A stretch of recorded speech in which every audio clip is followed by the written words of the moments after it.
ഓർക്കുന്നുണ്ടോ? ഭാഗവതധർമ്മം ആണെന്നല്ല വൈകുന്നേരം പറഞ്ഞത്. അതിനുശേഷം പറയാൻ പോകുന്നത് ഉദ്ധവോപദേശം എന്നൊരു വിഷയമാണ് ആരംഭിക്കുന്നത്. അതായത് ഭഗവാൻ ഇവിടെ അവതരിച്ചിട്ട് 125 വർഷം ആയി. ഭഗവാൻ മനുഷ്യവേഷത്തിൽ അവതരിച്ചിട്ട് ജീവിച്ചത് 125 വർഷമാണ്. അപ്പോൾ അവതരിച്ചിട്ട് ചെയ്യേണ്ട കർമ്മങ്ങൾ ഏറെക്കുറെ എല്ലാം ചെയ്ത് കഴിഞ്ഞു എന്ന് ദേവന്മാർക്കൊക്കെയും ബോധ്യമായി. ആ ദേവന്മാരെല്ലാവരും വന്നിട്ട് ഭഗവാനോട് പറയുന്നു, ഭഗവാൻ അങ്ങ് ചെയ്യേണ്ട കർമ്മങ്ങൾ ചെയ്തു കഴിഞ്ഞു, അതുകൊണ്ട് അങ്ങ് എന്ത് ചെയ്യൂ, തതസ്വധാമം വിശസ്വ യതി മന്യസേ എന്ന് പ്രാർത്ഥിച്ചു. അതായത് നിങ്ങൾ ചെയ്യേണ്ട കർമ്മങ്ങളൊക്കെ ചെയ്ത് കഴിഞ്ഞതുകൊണ്ട് തിരിച്ചെഴുന്നള്ളൂ ഭഗവാൻ എന്ന് പ്രാർത്ഥിക്കാൻ. അങ്ങനെ പ്രാർത്ഥിച്ചിട്ട് അവര് ഒരു ശ്ലോകമാല സമർപ്പിച്ചു എന്ന് പറയും. അത് പുസ്തകമായിട്ട് നല്ല ബന്ധമുണ്ടെങ്കിലേ മനസ്സിലാവുള്ളൂ.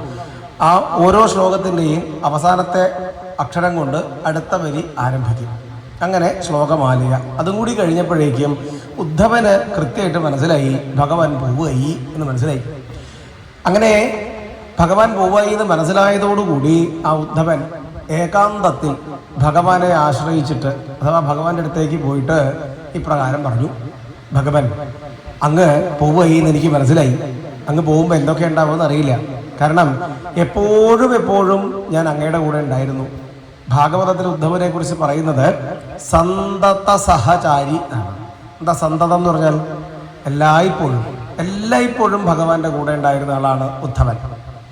ഭഗവാൻ ഉപേക്ഷിച്ച വസ്ത്രം സ്വീകരിച്ച്, ഭഗവാൻ കഴിച്ച ഭക്ഷണത്തിൻ്റെ ബാക്കി കഴിച്ച്, അങ്ങനെയൊക്കെയാണ് എപ്പോഴും ഉദ്ധവൻ കഴിഞ്ഞുകൂടുന്നത്.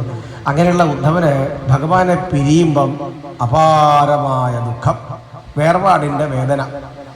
ആ ദുഃഖത്തോടു കൂടിയിട്ട് ആ ഉദ്ധവൻ ഭഗവാനോട് പോയി പറയാണ്, ദേവദേവേശ യോഗേശ പുണ്യശ്രവണ കീർത്തന സംഹൃത്യ ഇതൽ കുലം നൂനം ലോകം സന്ത്യക്ഷ്യതേ ഭവാൻ.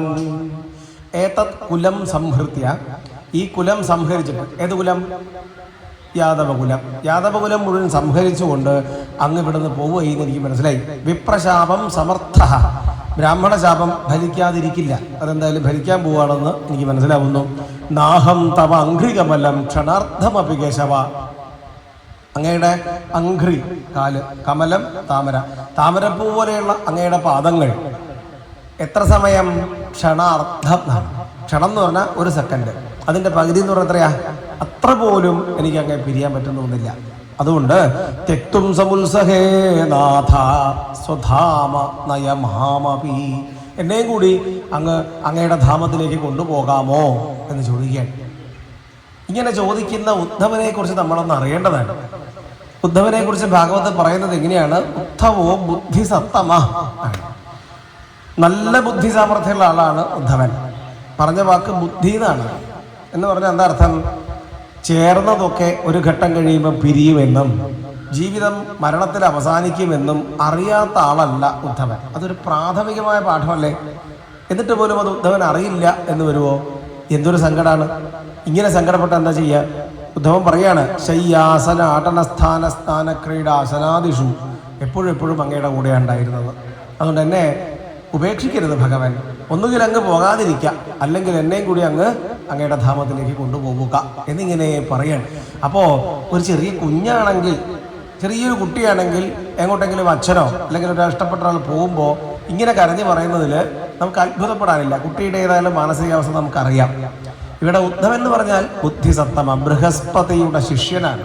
അങ്ങനെയെല്ലാം ഇരിക്കുന്ന ഉദ്ധവന് ഇത്രയും വേദന ഉണ്ടെങ്കിൽ നമ്മുടെയൊക്കെ കാര്യം എന്താ പറയേണ്ടത്? ആലോചിച്ചു. ഇതാണ് കാര്യം. അപ്പം അതുകൊണ്ട് ആ ഉദ്ധവന് പോലും ഈ വേർപാടിൻ്റെ വേദന സഹിക്കവയ്യ എങ്കിൽ നമ്മളൊക്കെ എത്ര കരുതിയിരിക്കണം. അപ്പോൾ ആ ഉദ്ധവന് ബോധം ഉദിക്കാൻ, വിജ്ഞാനം വർദ്ധിപ്പിക്കാൻ വേണ്ടി ഭഗവാൻ ഉപദേശം ആരംഭിക്കുകയാണ്. അതാണ് നമ്മളും കേൾക്കേണ്ടത്. അപ്പോൾ ഇതിൻ്റെ ഒരു പശ്ചാത്തലം നമുക്കൊന്ന് നന്നായിട്ട് ആലോചിക്കാം. നമുക്കും ഉണ്ടാവും ഇങ്ങനെ വേർപാടിൻ്റെ വേദന, വിയോഗത്തിൻ്റെ ദുഃഖം ഒക്കെ നമുക്കും ഉണ്ടായിന്ന് വരും. അങ്ങനെ വരുമ്പോൾ നമുക്കും സന്തോഷത്തോടെ ശാന്തമായി ഈ ലോകത്ത് ആര് എങ്ങോട്ട് പോയാലും എന്ത് തന്നെ സംഭവിച്ചാലും സുഖമായിട്ട് ജീവിക്കാനുള്ള ഒരവസ്ഥ ഉണ്ടാവണം. അതിനു വേണ്ടിയിട്ടാണ് നമ്മളും ഇത് കേൾക്കുന്നത്. അപ്പോൾ ഭഗവാൻ അദ്ദേഹത്തോട് പറയണം, ഉദ്ധവനോട്, ഉദ്ധവ, വളരെ ചുരുങ്ങിയ വാക്കുകൾ ഭഗവാൻ അങ്ങോട്ട് പറയാണ്, ഭഗവാൻ പറഞ്ഞു, ത്വം തു സർവം പരിത്യജ്യ സ്നേഹം സ്വജനബന്ധുഷു. സ്വജനങ്ങളോടും ബന്ധുക്കളോടുമുള്ള അങ്ങയുടെ സ്നേഹമാകുന്ന ബന്ധനം പരിത്യജ്യ ഉപേക്ഷിച്ചിട്ട് മയി ആവേശ്യ എന്നിൽ തന്നെ മനസ്സ് വെച്ചുകൊണ്ട് സമദൃക് എല്ലാറ്റിനെയും സമമായി കണ്ടുകൊണ്ട് ഗാം വിചരസ്വ ഭൂമിയിൽ സഞ്ചരിക്കൂ എന്ന് പറഞ്ഞു. വിശദീകരിക്കാം. അതായത് ഉദ്ധവനെ സംബന്ധിച്ചിടത്തോളം നോക്കൂ, യാദവകുലം മുഴുവൻ നശിക്കാൻ പോവല്ലേ അല്ലേ? യാദവകുലം മുഴുവൻ നശിക്കാൻ പോവാൻ എത്ര പേരുണ്ട് യാദവകുലത്തിൽ? കോടിക്കണക്കിന് പേരുണ്ട് എന്നാണ്.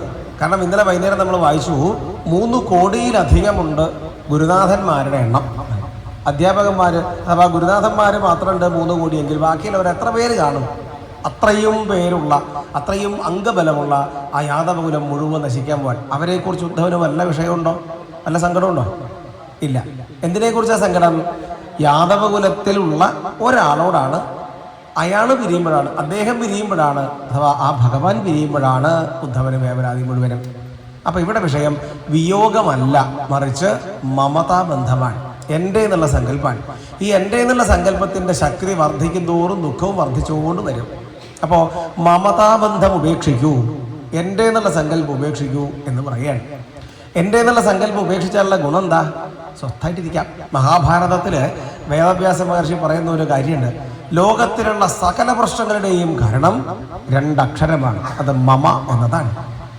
മമ എന്നതാണ്. എൻ്റെ തോന്നി കഴിഞ്ഞാൽ തുടങ്ങി ഈ പ്രശ്നം. ആരോ ഒരാൾ അവിടെ വീണ് കിടക്കുന്നുണ്ട്, നമുക്ക് സങ്കടമില്ല, സന്തോഷമില്ല, ഒന്നുമില്ല, നിർവികാരമായ ഭാവൻ. ആരാണാവോ? കുറച്ച് കഴിഞ്ഞപ്പോൾ ലക്ഷണങ്ങൾ ഇങ്ങനെ പറഞ്ഞു വരുമ്പോഴാണ് ഈശ്വര എൻ്റെ ആരെങ്കിലാണോ എന്നുള്ള വേവലാതി വരെയാണ്. ഇപ്പം വീഴ്ചയാണോ പ്രശ്നം? എൻ്റെ എന്നുള്ള സങ്കല്പമാണോ പ്രശ്നം? ഈ മമതാബന്ധം ഉപേക്ഷിച്ചാൽ, മമതാബന്ധം തീരെ പോയി കഴിഞ്ഞാൽ ഒരു സംശയവുമില്ല, മരണം പോലും തമാശയായി മാറും. തമാശയായിട്ട് മാറും മരണം പോലും.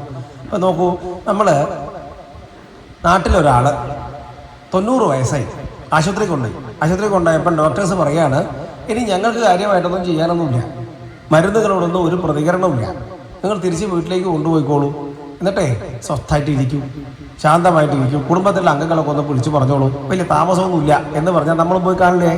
നമ്മളും പോയി കാണും. കണ്ടിട്ട് പുറത്തേക്ക് ഇറങ്ങിയിട്ട് ചിലർ പറയും, വാവ എപ്പോഴാ? കേട്ടിട്ടില്ല? അങ്ങനെ പറയുന്നത് കേട്ടിട്ടില്ലേ?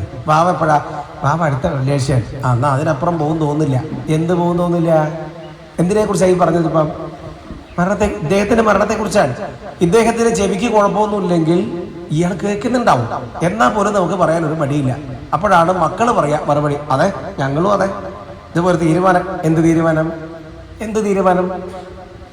എപ്പോഴാ ചാവെന്ന് പച്ച മലയാളത്തിൽ പറഞ്ഞാൽ എപ്പോഴാ ചാവെന്ന് നോക്കിയിരിക്കുകയാണ് മക്കൾ പോലും. ലീവൊക്കെ ഒന്ന് എക്സ്റ്റെൻഡ് ചെയ്തിട്ട് ഇരിക്കുകയാണ്, ഇതൊരു തീരുമാനമായിട്ട് പോകാമെന്ന് പറഞ്ഞിരിക്കുകയാണ് ഞങ്ങളും എന്ന് മക്കളും മറുപടി പറയാം. ആലോചിച്ചു. അങ്ങനെ ഇരിക്കുക ഇദ്ദേഹം മരിച്ചു എന്ന് വിചാരിക്കും. അങ്ങനെ മരിച്ചു കഴിഞ്ഞാൽ നമ്മൾ ആകെപ്പാടെ പരിഭ്രമിച്ച് പരക്കം പയ്യോ, ഞെട്ടിപ്പോവോ? ഒന്നുമില്ല. കാരണം നമ്മൾ ഏറെക്കുറെ ആ മരണത്തെ പ്രതീക്ഷിച്ച് കഴിഞ്ഞിരിക്കുന്നു. ഇതല്ലേ കാര്യം? അപ്പൊ ഇങ്ങനെ ചിന്തിച്ചു തുടങ്ങിയാൽ മരണം പോലും ഇത്രയേ ഉള്ളൂ എന്ന് മനസ്സിലാവും. ആ സമയത്ത് ഒരു 17-18 വയസ്സുള്ള ഒരു ചെറിയ കുട്ടി ബൈക്ക് ആക്സിഡന്റിൽ മരിച്ചു എന്ന് കേട്ടാൽ നമ്മൾ ആകെപ്പാടെ വിരണ്ട് പോവും, പകച്ചു പോവും, ആകെപ്പാടെ അത്ഭുതപ്പെട്ടു. എന്തുകൊണ്ടത്? നമ്മളത് പ്രതീക്ഷിക്കുന്നില്ല. അപ്പൊ മരണമാണ് വിഷയമെങ്കിൽ ഈ മരണവും ആ മരണവും ഒരുപോലെ വിഷമിപ്പിക്കേണ്ടതാണ്. പക്ഷെ മമതാബന്ധം വർദ്ധിക്കും തോറും പ്രശ്നവും വർദ്ധിക്കും. മമത ഇല്ലെങ്കിലോ? നോക്കൂ, ലോകാരോഗ്യ സംഘടനയുടെ കണക്കനുസരിച്ചിട്ട് ഒരു സെക്കൻഡിൽ എത്ര പേര് മരിക്കുന്നുണ്ട് നമ്മൾ ആലോചിക്കുന്നുണ്ടോ? അങ്ങനെയാണെങ്കിൽ നമുക്ക് ഒരൊറ്റ ദിവസം, ഒരു നിമിഷം പോലും സമാധാനമായിട്ടിരിക്കും, ഒന്നും ചിരിക്കാൻ പറ്റില്ല ജീവിതത്തിൽ.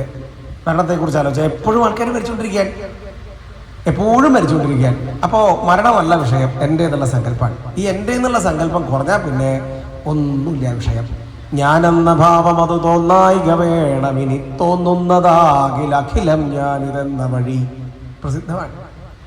ഒന്നും എന്നെ ബാധിക്കുന്നില്ല എന്ന് വിചാരിക്കാം. അങ്ങനെ വിചാരിച്ചു കഴിഞ്ഞാൽ ഗുണം എന്താണ്? ഒന്നുമില്ല പ്രശ്നം. എല്ലാ സമയത്തും സദാസമയവും സന്തോഷമായിട്ടിരിക്കാൻ അർത്ഥം. അതുകൊണ്ട് എന്ത് ചെയ്യണം? ജ്ഞാനവിജ്ഞാന സംയുക്ത ആത്മഭൂത ശരീരിണം ആത്മാനുഭവ തുഷ്ടാത്മാ നന്തരായർ വിഹന്യസേ. ആത്മാവിനെ കുറിച്ച് അറിയൂ, അവനവരിൽ സ്വസ്ഥനായിട്ടിരിക്കും എന്നിങ്ങനെ ഭഗവാൻ പറയാണ്. ചുരുക്കി പറഞ്ഞാൽ ഭഗവാൻ എന്ത് പറഞ്ഞു? ഇപ്പം മമതാബന്ധം ഉപേക്ഷിക്കൂ എന്ന് പറഞ്ഞു. എൻ്റെ എന്നുള്ള സങ്കല്പം ഉപേക്ഷിച്ചാൽ പിന്നെ ഒരു വിഷയവുമില്ല. ഇതാണ് പറഞ്ഞത്. അപ്പോൾ ഇത് എത്ര അക്ഷരമുണ്ട്? മമത ഉപേക്ഷിക്കൂ. ഇത്ര അക്ഷരമുണ്ട്? 7 അക്ഷരം. പറയാൻ വല്ല ബുദ്ധിമുട്ടുണ്ടോ? ഇത്ര വേഗം പറഞ്ഞു കഴിഞ്ഞു. പക്ഷേ ഇത് എളുപ്പമാണോ ഉപേക്ഷിക്കാൻ? മമത എന്ന് പറഞ്ഞാൽ എന്താണ് വാസ്തവത്തിൽ? ഒന്ന് രണ്ട് ഉദാഹരണങ്ങൾ പറഞ്ഞാലാണ് മനസ്സിലാവുക. നമ്മളിപ്പോൾ മട്ടന്നൂരിൽ നിന്ന് കണ്ണൂർക്ക് ബസ് സ്റ്റാൻഡിൽ പോകാൻ വേണ്ടിയിട്ട് ബസ് സ്റ്റാൻഡിൽ കണ്ട ബസ്സിൽ കയറി ഇരിക്കുകയാണ്. ബസ്സിലിരിക്കുമ്പോൾ 3 പേർക്ക് ഇരിക്കാവുന്ന നല്ല സീറ്റിൽ നമ്മൾ സ്വസ്ഥമായിട്ട് അവസ്ഥയ്ക്ക് അങ്ങോട്ട് ഇരുന്നു. അങ്ങനെ ഇരിക്കുക ഒരാൾ കയറിയിട്ട് നമ്മുടെ സീറ്റിൽ വന്നിരിക്കുകയാണ്. ആരുടെ സീറ്റിൽ? നമ്മളെ സീറ്റിൽ വന്നിരിക്കുകയാണ്. അപ്പോൾ നമ്മൾ വിചാരിക്കുകയാണ്, എന്തിനാ ഈശ്വര ഇയാൾ എൻ്റെ സീറ്റിൽ വന്നിരിക്കേണ്ട ആവശ്യം? അപ്പുറത്ത് എത്ര സീറ്റ് വരെയുണ്ട്, അവിടെ പോയിരുന്നൂടെ? എന്താ പറഞ്ഞേ? എൻ്റെ സീറ്റ്. ബസ് നമ്മുടെയാണോ? ഓടിക്കുന്ന വല്ലതും നമ്മളാണോ? ഇതൊന്നും നമ്മളല്ല. നമ്മൾ ആകെ എന്തേ ചെയ്യുന്നുള്ളൂ? ഈ മട്ടന്നൂരിൽ നിന്ന് കണ്ണൂർ വരെ ഒന്ന് യാത്ര ചെയ്യും, അതിനാവശ്യമായ പൈസ കൊടുക്കും, അവിടെ ഇറങ്ങി കഴിഞ്ഞാൽ കഴിഞ്ഞു. ഈ ബസ്സുമായിട്ട് നമുക്ക് വേറൊരു ബന്ധമില്ല. എന്നിട്ട് നമ്മൾ പറയുകയാണ് എൻ്റെ സീറ്റ്. എന്തെൻ്റെ വന്നിരിക്കുന്നു? ഇവിടെ ഇരിക്കുന്നവർക്ക് ഇപ്പം ചില സങ്കല്പങ്ങൾ ഉണ്ടാവും. ഇപ്പം എൻ്റെ സീറ്റ് അല്ലേ, എൻ്റെ കസേര. എന്തെൻ്റെ കസേര? അമ്പലം വാടകയ്ക്ക് എടുത്ത കസേരയാണ്. അത് വാങ്ങിയത് ആരോ ആണ്. അമ്പലത്തിൻ്റെ പൈസയാണ് അവിടെ ചിലവഴിക്കുന്നത്. എൻ്റെ കസേര എന്ന് പറയുന്നത് എന്താ അർത്ഥം? നിങ്ങളുടെ കാര്യം അവിടെ ഇരിക്കട്ടെ, ഇവിടെ ആരെയും വന്നിരുന്നത് എനിക്കിഷ്ടമില്ല. ഞാനിവിടെ പ്രഭാഷണത്തിനായിട്ട് വരുമ്പോൾ ആരെങ്കിലും ഒരാൾ ഇവിടെ കയറിയിരിക്കുന്നത് എനിക്കിഷ്ടമില്ല. ഞാൻ എന്താ പറയുക? എൻ്റെ സീറ്റിൽ കയറിയിരിക്കുന്നു എന്നാണ് ഞാൻ ചോദിക്കാം. സംശയമില്ല. എന്തിനാ എൻ്റെ സീറ്റിൽ കയറിയിരിക്കുന്നു എന്ന് ഞാൻ ചോദിക്കും. അപ്പോൾ ഇത് എന്തൊരു അത്ഭുതം നോക്കൂ, ഈ മമതാബന്ധം. കുറച്ചു ദിവസം എൻ്റെ എന്ന് പറയുന്നത് എന്താ അർത്ഥം ചിന്തിച്ചു നോക്കൂ. ഈ വേദി ഉണ്ടാക്കിയത് ഞാനാണോ? ഈ പലക കൊണ്ടുവച്ചത് എൻ്റെ പലകയാണോ? ഒന്നും എൻ്റെ അല്ല, ആരോ ഉണ്ടാക്കി. കമ്മിറ്റിക്കാർ പൈസ കൊടുത്തു. അങ്ങനെ കമ്മിറ്റിക്കാരുടെ പണം കൊണ്ട്, ജനങ്ങളുടെ പണം കൊണ്ടാണ് ഈ വേദി ഉണ്ടാക്കിയുള്ളത്. എന്നിട്ട് പോലും ഇവിടെ കുറച്ച് ദിവസം ഇരിക്കുമ്പോഴത്തേക്ക് ഇതെൻ്റെ സ്ഥലം തോന്നി തുടങ്ങി. അല്പം കഴിഞ്ഞ് ഇറങ്ങി പോകേണ്ട ഒരാളാണ്. എന്നിട്ട് പോലും ഞാൻ വിചാരിക്കുകയാണ് എൻ്റെ. അപ്പോൾ നോക്കൂ, എത്ര ഭീകരമാണ്, എത്ര സുദൃഢമാണ്, എത്ര രൂഢമൂലമാണ് ഈ മമത എന്നുള്ള വിഷയം. അത് പോകാൻ എളുപ്പമാണോ? ഉദ്ധവൻ ഭഗവാനോട് പറഞ്ഞു, ഭഗവൻ ത്യാഗോയം ദുഷ്കരോ ഭൂമൻ കാമാനാം വിഷയാത്മഭീ. എളുപ്പമല്ല ഈ മമതാബന്ധം. ഇനിയിപ്പോൾ വേണമെങ്കിൽ വസ്തു വലിച്ചെറിഞ്ഞേക്കാം, എന്നാൽ പോലും അത് എൻ്റെ ആയിരുന്നല്ലോ എന്നുള്ള സങ്കല്പം പോവില്ല. നിങ്ങൾ കേട്ടിട്ടില്ലേ പണ്ടൊരു തമാശ? 2 സുഹൃത്തുക്കൾ ഇങ്ങനെ പോയിക്കൊണ്ടിരിക്കുക. അപ്പോൾ ഒരാൾ മറ്റൊരാളെ പരിചയപ്പെടുത്തുകയാണ്, ഇയാൾ എൻ്റെ സുഹൃത്താണ്, ഇയാൾ ഇട്ട ഷർട്ട് ഞാൻ കൊടുത്തതാണ്. മറ്റേ ഇഷ്ടമാവുമോ? ഞാൻ കൊടുത്താന്ന് ഇങ്ങനെ പറഞ്ഞുകൊണ്ടിരുന്ന അയാൾക്ക് ഇഷ്ടമാവോ? ഇഷ്ടാവില്ല. അപ്പോൾ അയാൾ പറഞ്ഞു, അത് പറയേണ്ട ആവശ്യമില്ല, എനിക്ക് തന്നില്ലേ? തന്നു. എന്നാൽ പിന്നെ അത് പറയേണ്ട ആവശ്യമുണ്ടോ? അപ്പോൾ ഇനി പറയില്ല. ഇല്ല, പറയില്ല. ഉറപ്പാണേ? ഉറപ്പ്. പിന്നെ മുന്നോട്ട് പോയിക്കൊണ്ടിരിക്കുമ്പോഴാണ് ഒരാൾ വന്നിട്ട് പറയുകയാണ്, ഇയാൾ സുഹൃത്താണ്, ഇയാൾ ഇട്ടിരിക്കുന്ന ഷർട്ട് എൻ്റെതല്ല. അപ്പോഴെന്തോ ഒരു സൂത്രം ഉണ്ടെന്ന് തോന്നില്ല ആൾക്കാർക്ക്. അപ്പം പറഞ്ഞു, ഇയാൾ ഇനി ഇതിനെക്കുറിച്ചൊന്നും പറയണ്ടേ, നിർത്തിക്കളയും. എനിക്ക് തന്നാണെ പിന്നെ എൻ്റെതാണ്, അതിനെപ്പറ്റി ഒന്നും പറയണ്ട, വേണ്ട, ഒന്നും വേണ്ടില്ല. ഉറപ്പാണല്ലോ? ഉറപ്പാ. ഇങ്ങനെ പോയിക്കൊണ്ടിരിക്കുകയാണ്. കുറച്ച് ദൂരം ചെന്നപ്പോൾ ഒരാളെ കണ്ടു. ഇയാൾ എൻ്റെ സുഹൃത്താണ്, കഴിഞ്ഞ ദിവസം വന്ന ആളാണ്, ഇന്ന സ്ഥലത്താണെന്നൊക്കെ പറഞ്ഞ് അവസാനം പറഞ്ഞു, എന്തിനെക്കുറിച്ച് ചോദിച്ചോളൂ, ഇയാളെ ഷർട്ടിനെ പറ്റി മാത്രം ഒന്നും ചോദിക്കാൻ പാടില്ല, അതിനെക്കുറിച്ച് ഞാനൊന്നും പറയില്ല. അപ്പോഴും എന്തോ ഒരു വിദ്യ അതിനകത്ത് ഉണ്ടെന്ന് ആൾക്കാർക്ക് സംശയം തോന്നുന്നു. എന്ന് പറഞ്ഞാൽ നോക്കൂ, ചിന്തിക്കൂ, ഷർട്ട് കൊടുക്കുക എന്നുള്ള കാര്യം കഴിഞ്ഞു, ഷർട്ട് കൊടുത്തു കഴിഞ്ഞു, എപ്പോഴേ കൊടുത്തു, എന്നാലും അതെൻ്റേതായിരുന്നല്ലോ എന്നുള്ള സങ്കല്പം പോകുന്നില്ല. ഇതല്ലേ വിഷയം? ഇതല്ലേ നമ്മുടെ ഓരോരുത്തരുടെയും പ്രശ്നം? ആലോചിച്ചു. ഇത് പോകാൻ എന്താ വഴി?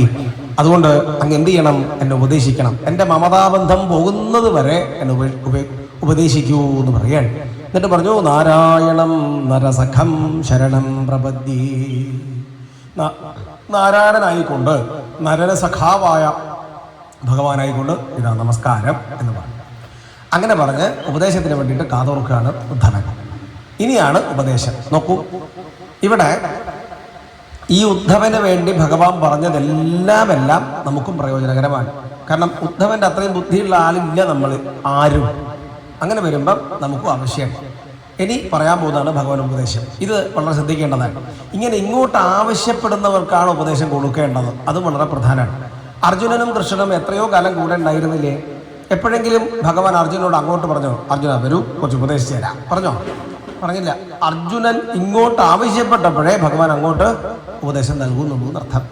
അപ്പോഴേ കാര്യം ഉണ്ടാവുള്ളൂ. അല്ലെങ്കിൽ ഇങ്ങനെ പറഞ്ഞുകൊണ്ടിരിക്കും, വെറുതെ കേട്ടുകൊണ്ടിരിക്കും. എനിക്ക് വേണ്ടതാണ്, എനിക്ക് വേണ്ടിയിട്ടാണ് ഇത് പറയുന്നത് എന്നുള്ള സങ്കല്പം ഇവിടെ ഇരിക്കുന്ന ഓരോരുത്തർക്കും ഉണ്ടാവണം. അപ്പോഴേ ഇതുകൊണ്ട് പ്രയോജനം ഉണ്ടാവുള്ളൂ. ശരി, ഭഗവാൻ പറഞ്ഞു തുടങ്ങുന്നു, പ്രായേണ മനുജാലോകേ ലോകതത്വവിചക്ഷണ സമുദ്ധരന്തി ഹ്യാത്മാനം ആത്മനൈവ അശുഭാശയാത്. അശുഭങ്ങളായ വിഷയങ്ങളിൽ നിന്നും അവനവൻ തന്നെ അവനവനെ ഉയർത്തണം. ഒരാളും വരില്ല നമ്മളെ ഉയർത്താൻ, ഒരാളും വരില്ല ഉയർത്താൻ. ഇനി വേണമെങ്കിൽ ഒരാൾക്ക് നമ്മളെ പിടിച്ച് പൊക്കി പിടിക്കാം. എത്ര നേരം പൊക്കി പിടിക്കാം? അയാളെ കൈ കടയുന്നവരെ പൊക്കി പിടിക്കും, അത് കഴിഞ്ഞ് താഴത്തേക്ക് വയ്ക്കും. ഒരിക്കലും സാധിക്കില്ല പൊക്കി വിടാൻ. എന്തേ പിന്നെ പറ്റുള്ളൂ? നമ്മൾ തന്നെ വിചാരിച്ചാൽ മാത്രമേ നമ്മൾ ഉയരുള്ളൂ. നമ്മൾ വിചാരിച്ചാൽ മാത്രമേ നമ്മൾ നശിക്കുള്ളൂ. ഇത് ഗീതയിലും ഭഗവാൻ പറഞ്ഞ പ്രസിദ്ധമായിട്ടുള്ള ഒരു ആശയമാണ്. ആത്മാനാത്മാനമുദ്ധരേത്നാത്മാനമവസാദയേ. അവനവനെ കൊണ്ട് അവനവനെ താഴ്ത്തി കളയരുതേ, അവനവനെ കൊണ്ട് അവനവനെ ഉയർത്തേണമേ എന്ന് ഭഗവാൻ പറയാണ്. ഏതാ എളുപ്പം? ഉയരാനാണോ എളുപ്പം? നശിക്കാനാണോ? നശിക്കാൻ എത്ര എളുപ്പം? ഒന്നും ചെയ്യണ്ട, ഒന്നും ചെയ്യേണ്ടത് തന്നെ നശിച്ചോളൂ. നന്നാവാനോ? നമ്മൾ നോക്കിക്കോളൂ. ഒരു പാടത്തേക്ക് പോവാം. പാടത്തേക്ക് പോയിട്ട് അവിടെ ധാരാളം കളകൾ കാണുന്നില്ലേ? അത്യാവശ്യമില്ലാത്ത പാഴ്ചെടികൾ, നമ്മളെ സംബന്ധിച്ചിടത്തോളം പാഴ്ചെടികൾ ഇല്ലേ? അതൊക്കെ ആരെങ്കിലും നട്ടുമുളപ്പിക്കുന്നതാണോ? നനയ്ക്കുന്നുണ്ടോ? വളം ചേർക്കുന്നുണ്ടോ? ആരെങ്കിലും സംരക്ഷിക്കുന്നുണ്ടോ? ഒന്നുമില്ല. എന്നാൽ അതുപോലെ ഏതെങ്കിലും ഒരു പാടത്ത് നെല്ലോ ഗോതമ്പോ ബാർലിയോ വെള്ളരിക്കോ കുമ്പളമോ ഉണ്ടാവുമോ? ഉണ്ടാവില്ലതാൻ.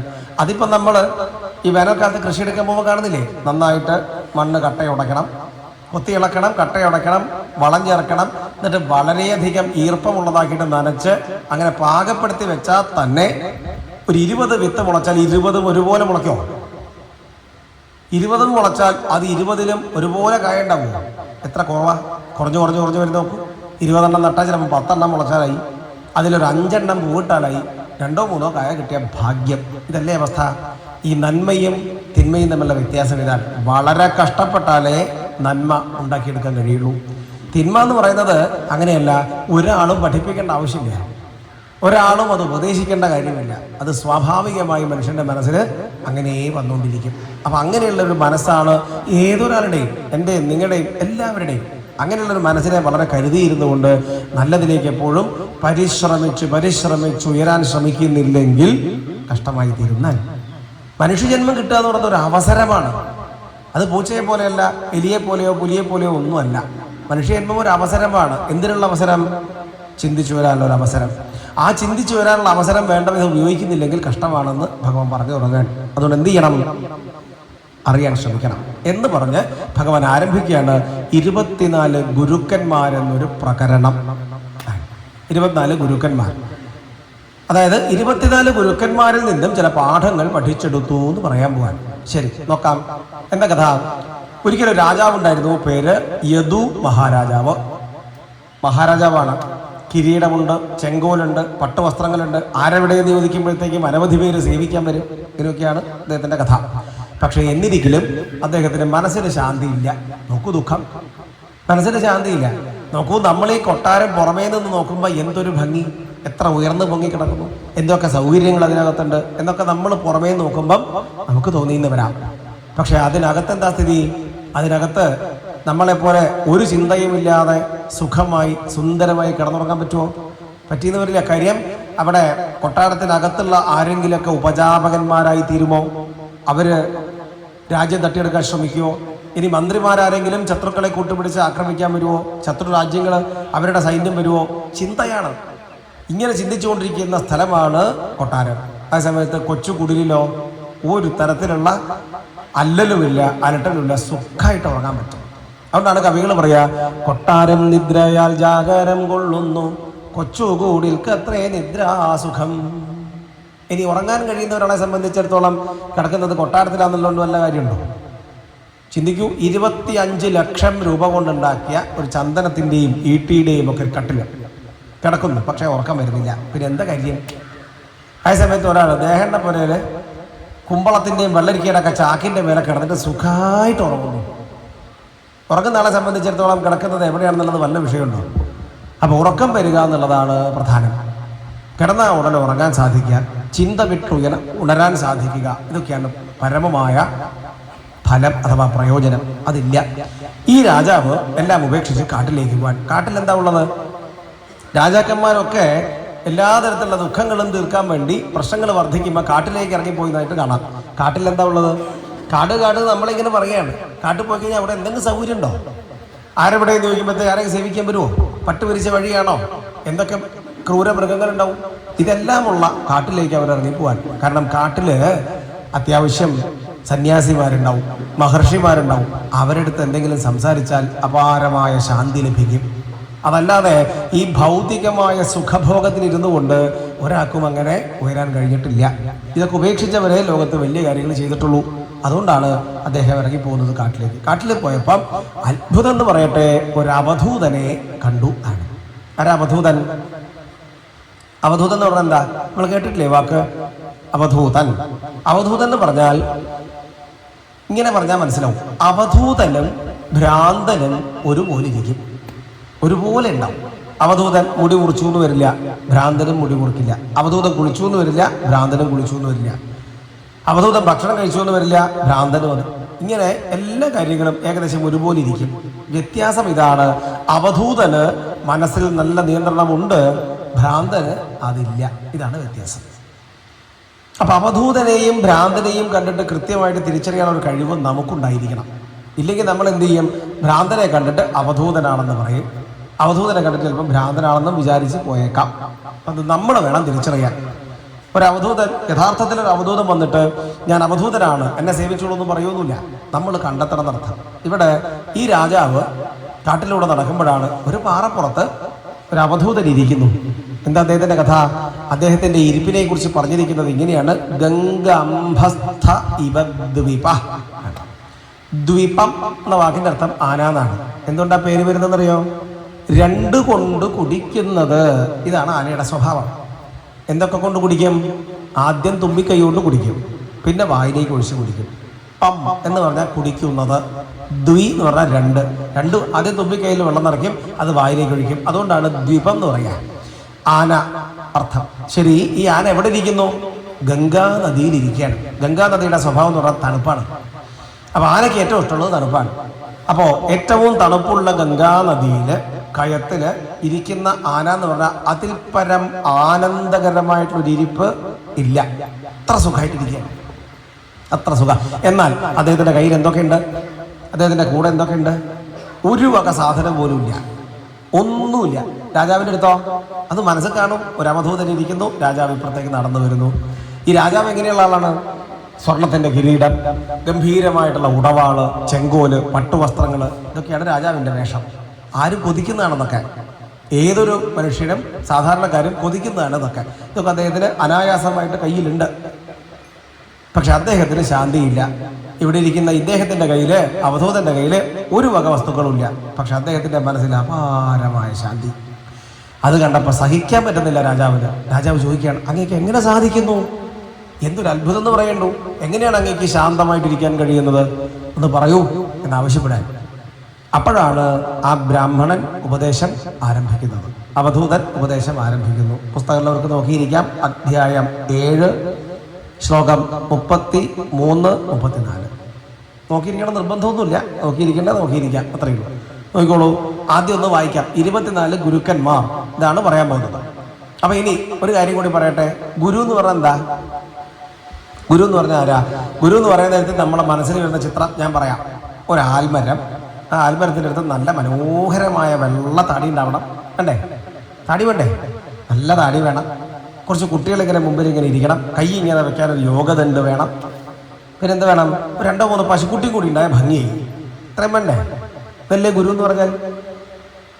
ഇത് നമ്മളെ സീരിയലും നാടകവും ചിത്രവും കണ്ടിട്ട് അങ്ങ് ശീലിച്ചു പോയ, നമ്മളെ മനസ്സിൽ ഉറച്ചു പോയ സങ്കല്പമാണ്. ഇങ്ങനെ മാത്രമേ ഗുരു ഉണ്ടാവുന്നില്ല. ഗുരു എന്ന് പറഞ്ഞാൽ നമ്മുടെ ഉള്ളിൽ ശിഷ്യഭാവമുണ്ടോ ഏതൊരാളിൽ നിന്നും നമുക്ക് പഠിച്ചെടുക്കാം. ഞാൻ ഉദാഹരണം പറയട്ടെ. ഈ കുട്ടിയെ ശ്രദ്ധിക്കൂ. ഈ കുട്ടി ഇവിടെ ഇരിക്കുന്ന ഈ ഉണ്ണിയമ്പൂരില്ലേ, പ്രഭാഷണം തുടങ്ങുമ്പോഴത്തേക്ക് വന്നുകൊണ്ട് ഇരിക്കും. കഴിയുന്നത് വരെ ഇവിടെ എല്ലാം നോക്കി ശ്രദ്ധിച്ചിരിക്കും. ഇയാളൊരു ഗുരുനാഥനാണ്. ഇങ്ങനെ ഇരിക്കാൻ ആർക്കാ വയ്യാത്തത്? ആർക്കാ സാധിക്കാത്തത്? ഞാൻ ഇയാളെ പുകഴ്ത്തി പറയുമൊന്നുമല്ല. അങ്ങനെ ഒരു സമ്പ്രദായം എനിക്കില്ല. ആരെ അങ്ങനെ പുകഴ്ത്തി പറയുമൊന്നുമില്ല. എന്തിനും അങ്ങനെ പറയേണ്ട ആവശ്യം? ഞാൻ ഇരിക്കുന്ന സ്ഥലത്തിൻ്റെ പ്രാധാന്യം എനിക്ക് നല്ലോണം അറിയാം. ഞാൻ ചിന്തിപ്പിക്കുകയാണ്. അതുപോലെ നിങ്ങൾ ഓരോരുത്തരും ഈ കയ്യില്ലാത്ത കസേരയിൽ ഇരിക്കാൻ വല്ല സുഖമുണ്ടോ? ശരിക്കും കുറച്ച് നേരം ഇരിക്കുമ്പോഴത്തേക്ക് അവിടെ ഒരു അസ്വസ്ഥതയാവുന്നില്ലേ? എനിക്കറിയാം, ഇതറിയാവുന്ന കാര്യമാണ്. എന്നിട്ടും നിങ്ങൾ നോക്കുക, എത്ര നേരം ഇങ്ങനെ ഇരിക്കുന്നു ഒറ്റ ഇരിപ്പിന്. ഇങ്ങനെ ഇരുന്ന് കേൾക്കാൻ എന്താ പ്രയോജനം? ഇത് കേൾക്കുമ്പോൾ, അല്ലെങ്കിൽ ഇത് കാണുമ്പോൾ എനിക്ക് തോന്നണം, നല്ലത് കേൾക്കാൻ നോക്കൂ, എത്ര പേരാ വന്നിരിക്കുന്നത്. ഇത് കാണുമ്പോൾ നിങ്ങൾ എനിക്ക് ഗുരുനാഥന്മാരാണ്. സുഖിപ്പിക്കല്ല, സന്തോഷിപ്പിക്കല്ല, ഒന്നുമല്ല, കാര്യം പറയാൻ. വേറെ എന്താ അവിടെ നിന്ന് കിട്ടുന്നത്? ചിലർ പറയും ഭക്ഷണം ഉള്ളതുകൊണ്ടാ. ഇതാണ് ഭക്ഷണം ഉള്ളതുകൊണ്ട് അമ്പലത്തിൽ പോവാ. ഒട്ടുമല്ല. എന്തുകൊണ്ടല്ല? ഈ 7 ദിവസം കഴിഞ്ഞാൽ ഭക്ഷണം കഴിക്കണ്ടേ? ആര് തരും? അത് കഴിഞ്ഞാൽ ഭക്ഷണം കഴിക്കുന്നില്ലേ? ഭക്ഷണം കഴിക്കുക എന്നുള്ളതാണോ? അതൊന്നുമല്ല. അതൊക്കെ പണ്ട് ഏതോ കാലത്ത്. ഇപ്പോഴൊക്കെ കാര്യമൊന്നുമില്ല. ഇപ്പോൾ എല്ലാവർക്കും നല്ലോണം ഭക്ഷണം കഴിക്കാനുള്ള വകയൊക്കെ ഉണ്ട്. അതിനൊന്നും വന്നിരിക്കുന്നതല്ല. പിന്നെ എന്തിനാ വന്നിരിക്കുന്നത്? അറിവിന് വേണ്ടി ഇരിക്കുകയാണ്, ഭക്തി കൊണ്ടിരിക്കുകയാണ്, വേറെ ഒന്നും കൊണ്ടുമല്ല. എനിക്ക് നല്ലോണം മനസ്സിലാവുന്നുണ്ട്. ഇവിടെ ഇരിക്കുന്ന ചിലർക്കൊക്കെ ഷുഗറിൻ്റെ പ്രശ്നം ഉണ്ടാവും. സമയം ഇറക്കി അങ്ങോട്ടും ഇങ്ങോട്ടൊക്കെ നീങ്ങും. എന്നിട്ടും ആൾക്കാർ വന്നിരിക്കുന്നു, കേൾക്കുന്നു. ഗുരുനാഥന്മാരാണ്. എങ്ങനെ മനസ്സിലാക്കണം? നല്ലത് കേൾക്കാൻ ഇത്രയധികം ആൾക്കാർ ഈ നാട്ടിലുണ്ട്. അതേയുള്ള ഉത്തരം. വേറൊരു കാര്യമില്ല. ഇതിന് വേറെ എന്തെങ്കിലും ഒരു വ്യാഖ്യാനം ഉണ്ടോ? നല്ലത് കേൾക്കുമ്പം വന്നിരിക്കാൻ കുറച്ച് ആൾക്കാർ ഈ നാട്ടിൽ കിട്ടും. അതുമാത്രമാണ്. വേറെ എന്താ ഇവിടെ ഉള്ളത്? ആവേശം കൊള്ളിക്കുന്ന എന്തെങ്കിലും പാട്ട് വെച്ചിട്ട് ഡാൻസ് ചെയ്യുന്നൊക്കെ പറയുന്നുണ്ടോ? അല്ലെങ്കിൽ ഇവിടെ ഇരുന്നിട്ട് തിരിച്ചു പോകുമ്പം ഈ സിറ്റിംഗ് അലവൻസ് എന്ന് പറയും, DATA അങ്ങനെ വല്ലതും കിട്ടുന്നുണ്ടോ? പൈസ ഇങ്ങോട്ട് കൊടുക്കട്ടെ ചിലവാണ്. എന്നിട്ടും ആൾക്കാർ വന്നിരിക്കുന്നത് എന്താ കാര്യം? അറിവിന് വേണ്ടിയിട്ടുള്ള പരിശ്രമമാണ്. ഇത് ഗുരു. അപ്പം ഇങ്ങനെ ചിന്തിച്ചാൽ ഒരാൾ ഇങ്ങനെ നടന്നു പോകുമ്പോൾ ചിന്തിക്കണം. അതാണ്, അല്ലാണ്ട് മനസ്സിലാവില്ല. ഒരാളിങ്ങനെ വന്നിട്ട് മഹാദേവനെ തൊഴാൻ വേണ്ടി അമ്പലത്തിൻ്റെ അകത്തേക്ക് പോകുന്നു, ശ്രീകോവിലിൽ പോയി തൊഴുന്നു, തിരിച്ചു വരുന്നു, പ്രദക്ഷിണം വെച്ചുകൊണ്ട് ഇങ്ങനെ പോകുമ്പോൾ അയാൾ ചിന്തിക്കണം. നോക്കൂ, രാവിലെ ഭക്ഷണം പോലും ഒന്നും കഴിക്കാണ്ട് ഇത്രയും പേര് അയാളെ സംസാരം കേട്ടുകൊണ്ടിരിക്കുകയാണ്. അവർക്കൊക്കെയും അറിവിനോട് എന്തൊരു താല്പര്യമാണ് എന്ന് അയാൾ വിചാരിക്കുമ്പോഴാണ് നിങ്ങളെപ്പോലെ വലിയ ഗുരുനാഥന്മാരെ തിരിച്ചറിയാൻ പറ്റുക. അല്ലെങ്കിലോ തിരിച്ചും വിചാരിക്കാം, കണ്ടില്ലേ വേറെ പണിയില്ല, അവിടെ പോയിരിക്കുന്നുണ്ട് അമ്പലത്തിൽ എന്നും വേണമെങ്കിൽ പറയാം. അങ്ങനെയും പറഞ്ഞൂടെ? അങ്ങനെ ഒരാൾക്ക് വിചാരിച്ചൂടെ? ഈ വിചാരം. അപ്പോൾ ആരാണ് ഒന്നിൻ്റെ മഹത്വം തിരിച്ചറിയേണ്ടത്? നമ്മൾ വേണം തിരിച്ചറിയാൻ. അപ്പം നമ്മുടെ ഉള്ളിൽ ശിഷ്യഭാവമുണ്ടോ എങ്കിൽ നമുക്ക് ഏതൊരാളിൽ നിന്നും ഒരുപാട് പാഠങ്ങൾ പഠിച്ചെടുക്കാം. അപ്പം ഇനി പറയാൻ പോകുന്നത് ഒന്നും തന്നെ ഗുരുനാഥൻ എന്ന് പറയുമ്പം ഈ മനുഷ്യരാണെന്ന് വിചാരിക്കരുത്. ചിലത് വസ്തുക്കളാണ്, ചിലത് പക്ഷിയാണ്, ചിലത് മൃഗങ്ങളാണ്, ചിലത് ചില സംഭവങ്ങളാണ്, ചിലത് ജീവനില്ലാത്ത വസ്തുക്കളാണ്. ഇതൊക്കെ ഉണ്ട്. ഇതിൽ നിന്നൊക്കെയും പാഠം ഉൾക്കൊള്ളാം എന്ന് പറഞ്ഞ അർത്ഥം നമ്മുടെ ബുദ്ധിയെ അങ്ങോട്ട് കൊടുത്താൽ ഏതൊന്നിൽ നിന്നും ഒരുപാട് പാഠം പഠിച്ചെടുക്കാം. അങ്ങനെ വരുമ്പോൾ ഗുരുനാഥന്മാർ 24 പേരാണോ ഉണ്ടാവുക? എത്ര പേര് കാണും? എത്രയോ പേര് കാണുന്നർത്ഥം. ശരി, നമുക്കത് തുടങ്ങാം. നോക്കൂ, ആമുഖം പറയുമ്പോഴേക്കുന്ന സമയത്ത് ഇപ്പം ഇനി നമുക്ക് അതിലേക്ക് 1-2 മാത്രം പറയും, നിർത്താം. ആദ്യം ഒന്ന് വായിക്കാം. പൃഥ്വി, വായു, ആകാശം, ആപ, അഗ്നി, ചന്ദ്രമ, രവി, കപോത, അജഗര, ഇങ്ങനെ 24 എണ്ണത്തെ കുറിച്ച് പറയാൻ. ആദ്യത്തേത് പൃഥ്വി ആണ്. പൃഥ്വി എന്ന് പറഞ്ഞാൽ ഭൂമി എന്നാണ് വാക്കിൻ്റെ അർത്ഥം. ഭൂമിയുടെ പ്രത്യേകത എന്താ? ഭൂമി എപ്പോഴും ക്ഷമയോടുകൂടിയിരിക്കുന്നതാണ് എന്നർത്ഥം. അതുകൊണ്ടാണ് ഒരു ശ്ലോകത്തിൽ കേൾക്കാം, ക്ഷമയാ ധരിത്രി. കേട്ടിട്ടില്ലേ? എന്താ, എങ്ങനെയാ ക്ഷമിക്കാൻ കഴിയുക? ഒരാൾക്ക് എങ്ങനെ ക്ഷമിക്കാൻ കഴിയും? ക്ഷമ എന്നുള്ള ഗുണം എന്തുകൊണ്ടാണ് ഉണ്ടാവുക? അപ്പോൾ തിരിച്ച് ചിന്തിച്ചാൽ മനസ്സിലാവും എന്തുകൊണ്ടാണ് അക്ഷമ ഉണ്ടാവുന്നത്, എന്തുകൊണ്ടാണ് തിരക്ക് പിടിക്കേണ്ടി വരുന്നത്. 2 കാര്യമാണ്. എനിക്ക് കിട്ടില്ലേ, ഈ സംശയം കൊണ്ടാണ് അക്ഷമ ഉണ്ടാവുക. ഇപ്പം കിട്ടില്ലേ, അപ്പോഴും അക്ഷമ ഉണ്ടാവും. കുറഞ്ഞു പോവുമോ, അപ്പോഴും അക്ഷമ ഉണ്ടാവും. ഈ 3 കാര്യങ്ങളാണ് ക്ഷമയില്ലാതിരിക്കാൻ കാരണം. അപ്പം ഈ 3 കാര്യത്തെ കൃത്യമായിട്ട് മനസ്സിൽ ഉറപ്പിച്ചാൽ ക്ഷമിച്ചുകൂടെ? ക്ഷമിക്കാം. അപ്പം എന്ത് വിചാരിക്കണം? എനിക്ക് കിട്ടേണ്ടത് എനിക്ക് കിട്ടും, ഉറപ്പിക്കണം. അതങ്ങ് ഉറപ്പിച്ചേക്കണം. എനിക്ക് കിട്ടേണ്ടത് എനിക്ക് കിട്ടും. എന്തുകൊണ്ട് അങ്ങനെ ഉറപ്പിക്കാൻ പറ്റും? എനിക്ക് കിട്ടേണ്ട രോഗമൊക്കെ വേറെ ആർക്കും പോകുന്നുണ്ടോ? എനിക്ക് വരേണ്ട പല്ല് വേദന വേറെ ആർക്കും പോകുന്നുണ്ടോ? എനിക്ക് വേണ്ട തലവേദന വേറെ ആർക്കും പോകുന്നുണ്ടോ? ഇല്ല. അപ്പം അങ്ങനെ വരുമ്പോൾ തീർച്ചയായിട്ടും എനിക്ക് കിട്ടേണ്ടത് എനിക്ക് കിട്ടും. കുറഞ്ഞു പോവോ? കുറഞ്ഞു പോകില്ല. നേരം വൈകി പോവോ? നേരം വൈകുകയും ഇല്ല. ഇങ്ങനെ വിചാരിക്കാൻ കഴിയുന്ന ഒരാളെ സംബന്ധിച്ചിടത്തോളം ക്ഷമയോടുകൂടി ഇരിക്കാൻ പറ്റും. ഉദാഹരണമായിട്ട് ഇവിടെ പ്രസാദം കൊടുക്കാമെന്ന് വിചാരിക്കും. പ്രസാദം കൊടുക്കുന്ന സമയത്ത് തിരക്ക് പിടിക്കേണ്ട ആവശ്യമൊന്നുമില്ല. എന്ത് വിചാരിക്കാൻ പറ്റണം? ഈ പ്രസാദം എനിക്കും കിട്ടും, ഈ പ്രസാദം എനിക്ക് കിട്ടും. ഒന്ന് തിരിഞ്ഞു നോക്കിയാൽ കാര്യം തീരും, നിസ്സാരമായിട്ട് അവസാനിക്കും. പുറകിലേക്ക് നോക്കിക്കഴിഞ്ഞാൽ എത്ര പേരുണ്ട് എന്ന് ചിന്തിക്കാം. ഇത്രയും പേരേ ഉള്ളൂ. ഏറി വന്നാൽ ഒരു 10 മിനിറ്റ് കൊണ്ട് പ്രസാദം കൊടുത്ത് കഴിയും. ഇത് കഴിഞ്ഞ് ഞാൻ ഭക്ഷണത്തിനായിട്ട് അവിടെ പോകും, ഭക്ഷണം കഴിക്കും, അത് കഴിഞ്ഞിട്ട് ഇവിടെ വന്നിരിക്കും, കഴിഞ്ഞു. ഇങ്ങനെ ചിന്തിച്ച് മനസ്സിനെ അങ്ങോട്ട് അടക്കാൻ സാധിച്ച പിന്നെ ഉണ്ടോ വല്ല അക്ഷമയും? ചിന്തിച്ചു. ഇങ്ങനെ അക്ഷമയില്ലെങ്കിൽ ആർക്കാ ഗുണം? ക്ഷമയില്ലെങ്കിൽ എന്ത് ചെയ്യും? തിക്കിത്തിരക്കണം, ആൾക്കാരുടെ കൂടി ഇങ്ങനെ ഇതൊക്കെ കൂടി വേണം, ഇല്ലെങ്കിലോ? അപ്പോൾ ഈ പ്രസാദം വാങ്ങാൻ വേണ്ടിയിട്ട് ആൾക്കാരിങ്ങനെ, ഇവിടെ തിരക്കൊന്നുമില്ല, ഇവിടെ തിരക്ക് കൂട്ടുന്ന ആൾക്കാരുമില്ല, വളരെ ശാന്തമായിട്ടാണ് ഇവിടുത്തെ കാര്യങ്ങളൊക്കെ നടക്കുന്നത്. അപ്പോൾ ഇവിടെ വെറുതെ വിചാരിക്കും, വല്ലാണ്ട് തിക്കിത്തിരക്കിയ ആൾക്കാരിങ്ങനെ ഓടുന്നുണ്ട് എന്ന് വിചാരിക്കും. അപ്പോഴാണ് ഒരമ്മ അവിടെ ഇങ്ങനെ ഇരുന്നിട്ട്, കഷ്ടം ഇങ്ങനെ തിരക്കുണ്ടാക്കുന്നുണ്ടല്ലോ, 2 മിനിറ്റ് കഴിഞ്ഞാൽ എല്ലാവരും ഒഴിയും, അവരവിടെ ഉണ്ടാവും, അവർ പ്രസാദം എനിക്ക് തരും, ഞാനും പ്രസാദം വാങ്ങും, എന്തിനിങ്ങനെ തിരക്കണമെന്നാവോ എന്ന് ചിന്തിക്കാൻ പറ്റുന്നുണ്ടെങ്കിൽ, ശാന്തമായിട്ട് അവിടെ മാറി നിൽക്കാൻ പറ്റുന്നുണ്ടെങ്കിൽ ആർക്കാ സന്തോഷം? ഈ തിക്കി തിരക്കുന്നവർക്കാണോ, ഈ അമ്മയ്ക്കാണോ? കഴിഞ്ഞു, ഇത്രയേ ഉള്ളൂ കാര്യം. ഇത് പ്രസാദം വാങ്ങുന്ന കാര്യത്തിൽ മാത്രമല്ല, എല്ലാ കാര്യത്തിലും ഇങ്ങനെ അങ്ങോട്ട് വിചാരിക്കാൻ സാധിക്കണം. പക്ഷെ ഭക്തന്മാരാണെന്ന് വിചാരിക്കുന്നവർക്ക് പോലും അതുപോലെ ഇപ്പോഴും ഉണ്ടാവുന്നില്ല. അതുകൊണ്ടാണ് തിക്കിലും തിരക്കിലും പെട്ടു എന്നൊക്കെ പറയേണ്ടി വരുന്നത്. അങ്ങനെ വിചാരിക്കേണ്ടതില്ല. തീർച്ചയായിട്ടും ഭഗവാൻ എന്നെ കാണുന്നുണ്ട്, ഞാൻ ഭഗവാനെ കാണുന്നുണ്ട്, ഭഗവാൻ എനിക്ക് വേണ്ടതൊക്കെ കൃത്യമായിട്ട് തന്നോളും എന്ന് വിചാരിക്കാൻ സാധിക്കണം. അത് മനസ്സിൽ ഉറക്കണം. അതാണ് വാസ്തവത്തിൽ ഭക്തി. ആ ഭക്തി ഉണ്ടെങ്കിൽ അത് സാധിക്കുന്നർത്ഥം. അടുത്തത് വായു. അതും കൂടി പറഞ്ഞ് അവസാനിപ്പിക്കാം. വായു നോക്കൂ, മത്സ്യ മാർക്കറ്റിൻ്റെ അടുത്തൂടെ പോകുമ്പോൾ വായുവിൻ്റെ ഗന്ധം എങ്ങനെയാണ്? രൂക്ഷമായ ദുർഗന്ധം. അതേ വായു അല്പം കഴിഞ്ഞ് മുന്നോട്ട് പോകുമ്പം സുന്ദരമായൊരു പൂന്തോട്ടത്തിലേക്ക് പ്രവേശിക്കുന്നു. അപ്പോഴോ മനോഹരമായ സുഗന്ധം. ഇത് രണ്ടും വായുവിനെ ബാധിക്കുന്നില്ല. വായുവിന് സുഗന്ധമോ ദുർഗന്ധമോ ഉണ്ടോ? രണ്ടുമില്ല. വായു എപ്പോഴും ചലിച്ചുകൊണ്ടിരിക്കുന്നുണ്ട് വായു. അത് കാറ്റായിട്ട് ആവുമ്പോഴേ നമുക്ക് ഫീൽ ചെയ്യുന്നുള്ളൂ മാത്രം. സദാഗതി ഒരു പര്യായമുണ്ട് കാറ്റിന്. എപ്പോഴും ചലിച്ചുകൊണ്ടിരിക്കുന്നതാണ് കാറ്റ്. അപ്പം എപ്പോഴും ചലിച്ചുകൊണ്ടിരിക്കുന്ന കാറ്റ് ഒരു മത്സ്യ മാർക്കറ്റ് പോകുമ്പം ദുർഗന്ധം. ആ മത്സ്യ മാർക്കറ്റിൻ്റെ ഭൂമി കഴിഞ്ഞാൽ, ആ ഭൂമിശാസ്ത്രപരമായ പരിധി കഴിഞ്ഞാൽ അപ്പുറത്തേക്ക് ആ ദുർഗന്ധത്തെ കാറ്റ് വഹിക്കുന്നില്ല. മത്സ്യ മാർക്കറ്റിൻ്റെ സ്ഥലം കഴിഞ്ഞു, ആ സമയം കഴിഞ്ഞു, അത് ഉപേക്ഷിച്ചു. പിന്നെ വരുന്നത് പൂന്തോട്ടമാണ്. പൂന്തോട്ടത്തിലേക്ക് കയറുമ്പം, ആ പൂന്തോട്ടം എന്ന പ്രദേശത്തിൽ എത്തിച്ചേരുമ്പം അവിടെയുള്ള സുഗന്ധം. അത് കഴിഞ്ഞാലോ അത് ഇതിങ്ങനെ സംഭവിച്ചുകൊണ്ടിരിക്കുകയാണ്. വായു എപ്പോഴും സഞ്ചരിച്ചുകൊണ്ടേയിരിക്കുന്നു. ഇതുപോലെ ചിന്തിച്ചാൽ നമ്മുടെ ജീവിതവും ചലനാത്മകമാണ്. നമ്മുടെ ജീവിതം ജനനം മുതൽ മരണം വരെയുള്ള യാത്രയാണെന്ന് സങ്കല്പിക്കൂ. ഈ യാത്രയിൽ സന്തോഷമുള്ള സമയം ഉണ്ടാവും, ദുഃഖമുള്ള സമയം ഉണ്ടാവും. ഇത് രണ്ടിനെയും ഒരു പരിധിക്കപ്പുറം മനസ്സിൽ താലോലിക്കാൻ പോകേണ്ട അർത്ഥം. ശീലിക്കും. പക്ഷെ ചിലർക്ക് ഇത് സാധിക്കില്ല. എന്തൊരു സുഖമായിരുന്നു ഈശ്വര, ആ കാലം പോയില്ലേ എന്നിങ്ങനെ സങ്കടപ്പെടും. അത് ചെയ്യേണ്ട കാര്യമില്ല. ചിലപ്പോൾ എന്ത് ചെയ്യും, ദുഃഖത്തെക്കുറിച്ചും ആൾക്കാർ വെറുതെ പറഞ്ഞു. ചിലർക്ക് ഈ ദുഃഖത്തെക്കുറിച്ച് പറഞ്ഞുകൊണ്ടിരിക്കാൻ ഒരുപാട് സന്തോഷമാണ്. എത്രയാ കഷ്ടപ്പെട്ടെന്നറിയോ ഞാൻ, എത്ര ഇപ്പോഴുള്ള സുഖത്തെക്കുറിച്ച് ആലോചിക്കുന്നേ ഇല്ല. എപ്പോഴും മനസ്സെവിടെയാണ്? ആ കഷ്ടപ്പെട്ട കാലത്തെക്കുറിച്ചാണ്. ഇത് രണ്ടും വിഡ്ഢിത്തമാണ്. നമ്മൾ എന്ത് ചെയ്യണം? നമ്മളിങ്ങനെ ഒഴുകിക്കൊണ്ടിരിക്കുകയാണ്, ഇതിങ്ങനെ പോയിക്കൊണ്ടിരിക്കുകയാണ്. അങ്ങനെ പോയിക്കൊണ്ടിരിക്കുമ്പം ഓരോന്ന് കഴിഞ്ഞത് ഒരു നിമിഷം പോലും തിരിച്ച് കിട്ടില്ല. പിന്നെ എന്തിനും അതിനെക്കുറിച്ച് ആലോചിക്കണം? ആവശ്യമുണ്ടോ? ഇത് ശീലിപ്പിക്കണം നമ്മൾ മനസ്സിനെ. അങ്ങനെ ശീലിപ്പിച്ചാൽ ആർക്കാ ഗുണം? ഒരു പ്രയോജനമില്ലാത്തൊരു ഭൂതകാലത്തിൽ നടന്ന സംഭവത്തെക്കുറിച്ച് ആലോചിച്ച് ദുഃഖിക്കുന്നതുകൊണ്ട് എന്തെങ്കിലും കാര്യമുണ്ടോ? ഇല്ല. അപ്പം പിന്നെ എന്ത് ചെയ്യാം? അത് വിട്ടേക്കാം. അത് കഴിഞ്ഞു അത്രേ ഉള്ളൂ. ഇങ്ങനെ വായുവിനെ പോലെ സഞ്ചരിക്കാനുള്ളതാണ്. ഇങ്ങനെ പലതരത്തിൽ ആലോചിക്കാം. ഏതായാലും ഇവിടെ നിർത്താം. ഇനി ഈ 20 കേൾക്കുമ്പോൾ സന്തോഷം തോന്നില്ലേ? പ്രയോജനമുള്ളത് തോന്നുന്നുണ്ടോ? എന്താ മിണ്ടാത്തുണ്ടോ ഇല്ലേ? അതന്നെയാണ് പറഞ്ഞത്. അപ്പോൾ അതുകൊണ്ട് ഇതൊക്കെ നമുക്ക് ആവശ്യമാണ്. ഇതൊക്കെ കുറേശ്ശെ മനസ്സിൽ ശീലിച്ചെടുത്താൽ നമുക്ക് സ്വസ്ഥമായി ശാന്തമായിട്ട് ഭാരമില്ലാതെ ഇരിക്കാൻ പറ്റും. ഏതായാലും നമുക്ക് അടുത്ത ഘട്ടത്തിൽ ബാക്കി കേൾക്കാം.